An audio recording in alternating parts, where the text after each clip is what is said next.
Nuestro primer tema en la materia de teoría del delito es elaborar un encuadre de los temas que vamos a revisar durante este curso. Es aparentemente un tema muy sencillo, sin embargo, engloba la complejidad de que enuncia todos los temas que vamos a desarrollar durante nuestro curso. En primer lugar, tendremos que repasar nuestro concepto de derecho penal. Y por supuesto, pues hay tantos conceptos de derecho penal como autores han definido al derecho penal. Para este curso hemos elegido un concepto que corresponde a un autor alemán, Edmundo Mesger, neoclásico, que me parece que es sumamente comprensible y sencillo y por lo tanto útil para la enseñanza del derecho penal. Y este concepto nos dice que el derecho penal es un conjunto de normas jurídicas que regulan el poder punitivo del Estado, conectando al delito como un presupuesto y a la pena como una consecuencia. Desglosando este concepto, encontramos que es un conjunto de normas. Y por norma vamos a entender una regla de conducta. Existen normas sociales, normas religiosas, normas morales y por supuesto normas jurídicas. Pero por norma entenderemos una regla de conducta que pretende que los seres humanos eliminen la posibilidad del conflicto y pueda existir una convivencia.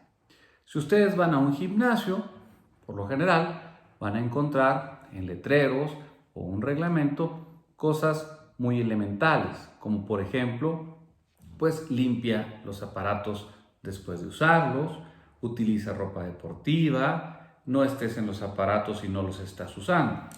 Estas son reglas de conducta que pretenden evitar los conflictos entre los posibles usuarios de un gimnasio. Pero en nuestro concepto hablamos no de cualquier norma, sino de normas jurídicas. Y por lo tanto, tienen las características de ser generales para todo el mundo, abstractas, se refieren a supuestos y además son impersonales. Es decir, no están elaborados con un destinatario específico. También debemos de considerar como normas jurídicas que son heterónomas, es decir, son creadas por alguien más, en este caso un legislador, son externas, se refieren a la conducta externa, no pretenden regular el pensamiento o los sueños, son coercitivas, se imponen por la fuerza y no hay dentro de las normas jurídicas normas más coercitivas que precisamente las normas penales. Estas características de la norma jurídica nos dan ya una idea de nuestro concepto. Es un conjunto de normas jurídicas. Ahora, bien, este conjunto de normas jurídicas pues es semejante al derecho familiar, al derecho constitucional, al derecho mercantil, al derecho fiscal. Todos estos son conjuntos de normas jurídicas. Pero este es el género próximo. ¿Cuál es la diferencia específica? Que este conjunto de normas jurídicas regula el poder punitivo del Estado, el jus puniendi, es decir, el derecho del Estado a sancionar. Y lo regula conectando al delito como un presupuesto y a la pena como una consecuencia. Esa es la forma de regularlo. Podemos resumir entonces nuestro concepto de derecho penal, que es un conjunto de normas jurídicas. ¿Para qué sirve? Para regular el poder punitivo del Estado. ¿Cómo lo regula? Conectando el delito como presupuesto y la pena como consecuencia. Muy bien.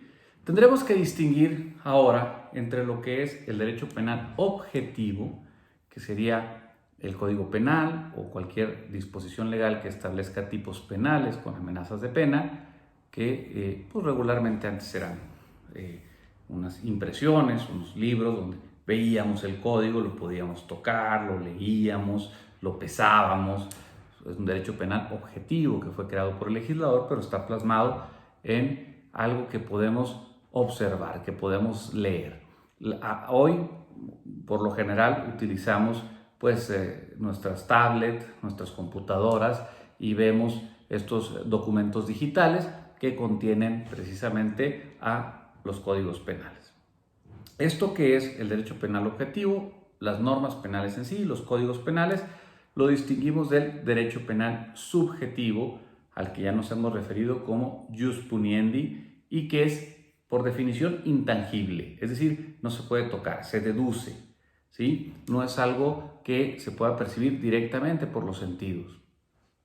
Y la definición corta, ya la decíamos, es el derecho del Estado a sancionar. Una definición un poco más completa, pues la encontraríamos en Bacigalupo, que nos dice que es un conjunto de condiciones que legitiman al Estado para amenazar e imponer penas si se cometen delitos. Es decir, se tiene que cumplir con una serie de requisitos que en los estados occidentales establecen las constituciones para que la imposición de un castigo, de una sanción, sea efectivamente derecho penal y no sea simplemente un ejercicio abusivo del poder por parte del Estado. Que un gobernador mande encarcelar a una persona porque le cae mal y pues tiene el poder, la policía le hace caso, el director de la prisión le hace caso y van, lo detienen y lo encierran en la cárcel, pues no significa que sea derecho penal. Ese es un ejercicio abusivo del poder.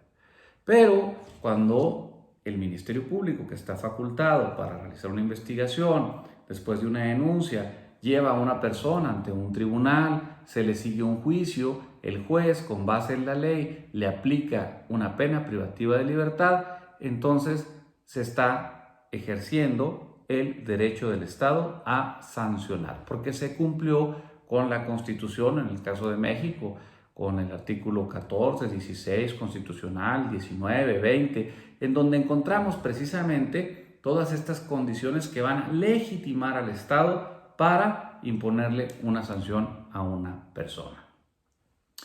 En este tema también vamos a enunciar que en nuestra materia, la teoría del delito, la dogmática penal, ha sufrido una evolución, sobre todo en la doctrina alemana, que es la que vamos a referirnos nosotros, porque considero que es la más clara, la más técnica y la que resuelve de mejor manera los problemas de la teoría del delito.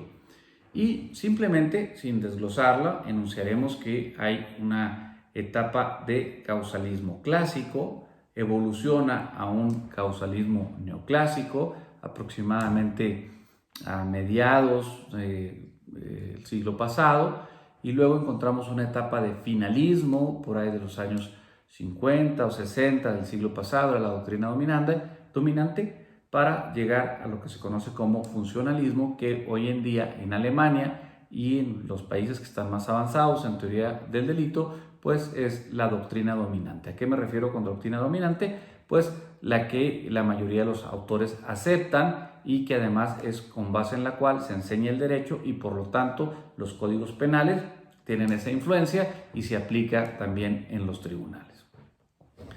Vamos a conocer en este primer tema los conceptos básicos de nuestra materia, que sería delito. Lo definimos como la conducta típica, antijurídica y culpable.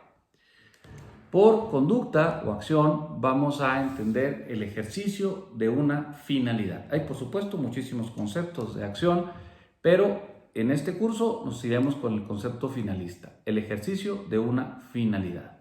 Por tipicidad entenderemos la adecuación exacta y plena de una conducta al tipo penal. La antijuridicidad la vamos a estudiar o abordar desde la perspectiva material y desde la perspectiva formal. Hay antijuridicidad formal cuando la conducta típica es contraria a el orden jurídico en su conjunto. Y hay antijuridicidad material cuando al menos se pone en peligro concreto un bien jurídico protegido por la norma penal. Por último, tendremos el concepto de culpabilidad, al cual nos referiremos como el juicio de reproche que se le hace a una persona por haberse decidido a actuar en contra de lo que le pedía la norma penal. No abundaré en este momento respecto a cada uno de estos conceptos, porque precisamente el contenido de nuestro curso tiene que ver con desarrollarlos. La ficha 2 será la de la acción, la ficha 3 será la de la tipicidad y así sucesivamente, y en esos temas pues detallaremos, pondremos ejemplos más concretos al respecto. En este primer tema quedaría por abordar, por una parte, lo que es la estructura de la norma penal, que deriva de la estructura de cualquier norma jurídica. Cualquier norma jurídica se va a componer de dos elementos: supuesto normativo como primer elemento y la consecuencia jurídica. El supuesto normativo, como su nombre lo indica, es la suposición de una conducta abstracta, y la consecuencia jurídica es cuando tú realices ese supuesto vas a tener esta consecuencia. Un ejemplo, en derecho civil, si tú rentas una casa como arrendatario, consecuencia jurídica, tienes la obligación de pagar la renta. Nuevo supuesto, si tú no pagas la renta, entonces tienes como consecuencia jurídica que se te puede realizar el cobro coactivo de ese dinero que tú deberías de pagar. Supuesto normativo, un supuesto, rentar una casa; un supuesto, no pagar la renta. Consecuencia jurídica, pues la obligación de pagar la renta, y si no la pagas, consecuencia jurídica, la posibilidad de que se te embarguen bienes para que puedas cumplir con esa deuda que contrajiste. Eso es respecto a cualquier norma en cualquier derecho. En el caso concreto del derecho penal, a la supuesto normativo se le denomina tipo penal. Género, supuesto normativo. Especie en penal sería tipo penal. Y a la consecuencia jurídica se le denomina amenaza de pena. Y entonces encontramos que en estos dos elementos el tipo más grave en cualquier código penal será el de homicidio, porque la vida es el bien jurídico más importante y pues aquella conducta que atente contra la vida pues establece el delito más grave. Y este delito como norma jurídica lo encontramos en nuestro Código Penal en el artículo 123. En el 123 se establece que el homicidio lo comete aquella persona que priva de la vida a otro. Este es el supuesto normativo, esta es la suposición, la posibilidad, la conducta, y la amenaza de pena es que se le impondrán de 12 a 25 años de prisión. Entonces, tipo penal a quien prive de la vida a otro. Amenaza de pena se le impondrán de 12 a 25 años. ¿Qué es lo que pretende estos dos elementos? ¿Qué nos dice la norma? La norma está subyacente, la norma se infiere porque es una regla de conducta. Lo que la norma nos dice es: se prohíbe matar. ¿Sí? Si realizas esta conducta te voy a imponer una pena. Por lo tanto, lo que te está diciendo el orden jurídico es: no prives de la vida. Esa es la regla de conducta que se te está imponiendo. El último tema que vamos a tratar, como una especie de repaso de lo que ustedes ya vieron en otras materias y como punto de partida para los siguientes temas, tiene que ver con la composición de los tres elementos del delito: la tipicidad, la antijuridicidad y la culpabilidad. Y habremos de decir que si hay tipicidad, inferimos que hay acción. No puede darse la tipicidad sin que exista acción. Y por lo tanto, la tipicidad y también la antijuridicidad se van a referir a la acción. La acción es típica y la acción puede ser típica y antijurídica. En ese caso, encontramos que tenemos injusto penal, pero aún no tenemos delito. Falta que una persona realice esa acción típica y antijurídica de forma culpable. Entonces, así como la tipicidad y la antijuridicidad se refieren a la acción, la culpabilidad se va a referir a la persona, al sujeto activo. Es el sujeto quien realiza culpablemente o no culpablemente esa conducta, porque los elementos de la culpabilidad se refieren a cuestiones particulares de la persona que pudo haber realizado el injusto penal. Tiene que ver con su imputabilidad, es decir, su capacidad para entender el hecho, en su conciencia de antijuridicidad, que entienda que lo que está haciendo está mal y que se le pudiera exigir a esa persona en esa coyuntura una conducta diferente. De tal forma que la tipicidad y la antijuridicidad son adjetivos de la acción. Si hay tipicidad y antijuridicidad, repito, tenemos injusto penal, pero para que haya delito requerimos además que ese injusto penal lo haya realizado una persona culpablemente, es decir, que haya decidido actuar en contra de la norma y que esa decisión le sea reprochable.